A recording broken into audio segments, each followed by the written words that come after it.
નમસ્કાર દર્શક મિત્રો, બ્રેકિંગ ન્યૂઝમાં આપનું હાર્દિક સ્વાગત છે. આપ જોઈ રહ્યા છો ગુજરાત ન્યૂઝ 24.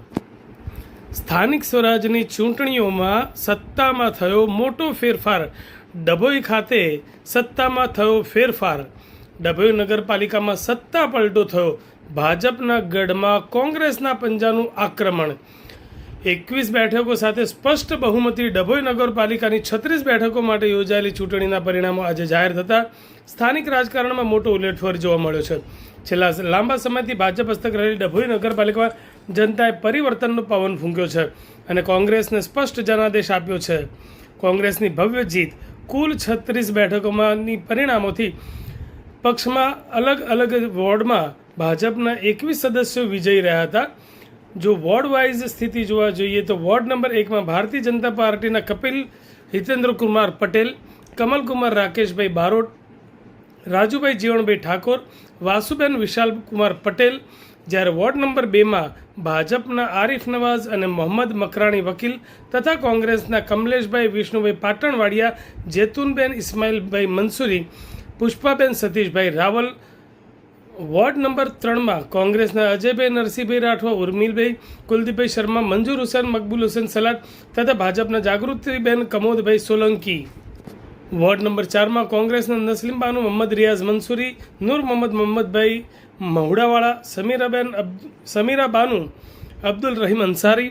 જ્યારે વોર્ડ નંબર 5માં કોંગ્રેસના કુણાલભાઈ સંજયભાઈ તડવી, શીતલબેન પિન્ટુભાઈ પટેલ, સલીમભાઈ નૂરભાઈ ઘાંચી, સાનિયા બાનુ, ઇસ્માઇલભાઈ હવેલીવાળા રાવળ. વોર્ડ નંબર 6માં કોંગ્રેસના આયેશા બાનુ, ફતેહભાઈ કાકુજીવાળા, મરજીના બાનુ, સલમાનભાઈ મંસૂરી, સુનિલ કુમાર લવગણભાઈ વસાવા વકીલ તથા ભાજપના કેયુરીબેન વિનોદભાઈ વસાવા.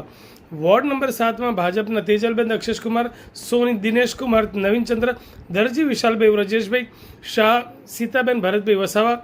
જ્યારે વોર્ડ નંબર 8 કોંગ્રેસના બિનહરીફ 4 ઉમેદવારો અફઝલભાઈ કાબાવાલા, મોહસિનભાઈ કડિયા, ઇમરાના બાનુ, સદ્દીકીભાઈ વાણિયાવાલા, કોકિલાબેન સુથાર તથા વોર્ડ નંબર 9માં ભાજપના અનસુયાબેન, કિરીટભાઈ વસાવા, દીપ્તિબેન પુરોહિત, હેમંતકુમાર, મનસુખભાઈ પરમાર તેમજ એક અગાઉ બિનહરીફ થયેલા પરેશભાઈ રબારી.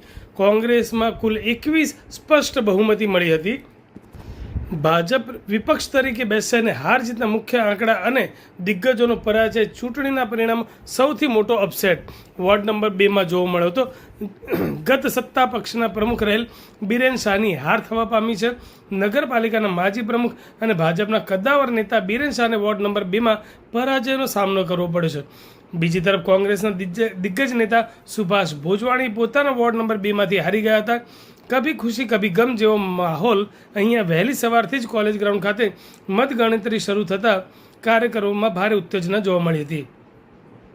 જેમ જેમ પરિણામ જાહેર થતા ગયા તેમ તેમ ક્યાંક ફટાકડા અને અવિલ ગુલાલની છોડો ઉડી તો ક્યાંક ભાજપના કેમ્પમાં સન્નાટો છવાઈ ગયો હતો. જનતાએ ભાજપના વિકાસના દાવાને નકારીને કોંગ્રેસ પર ભરોસો મૂક્યો હોય તેમ જણાય છે. ડભોઈની જનતાએ સત્તાધારી પક્ષ ભાજપને જાકારો આપીને સત્તાનું સુકાન કોંગ્રેસને સોંપ્યું છે. હવે જોવાનું એ રહેશે કે શું કોંગ્રેસ પોતાના ચૂંટણી ઢંઢેરામાં આપેલા વાયદાઓ પૂરા કરશે, લોકોના પાયાના પ્રશ્નો અને શહેરના અટકેલા વિકાસ કામોને ગતિ મળશે. આ સત્તા પરિવર્તન ડભોઈના નકશામાં ખરેખર કેવો વળાંક લાવશે કે કેમ, પરિણામો સાથે હવે ડભોઈ નગરપાલિકા કોંગ્રેસનું શાસન સ્થપાશે અને આગામી દિવસોમાં પ્રમુખ ઉપપ્રમુખની વરણી હાથ ધરવામાં આવશે.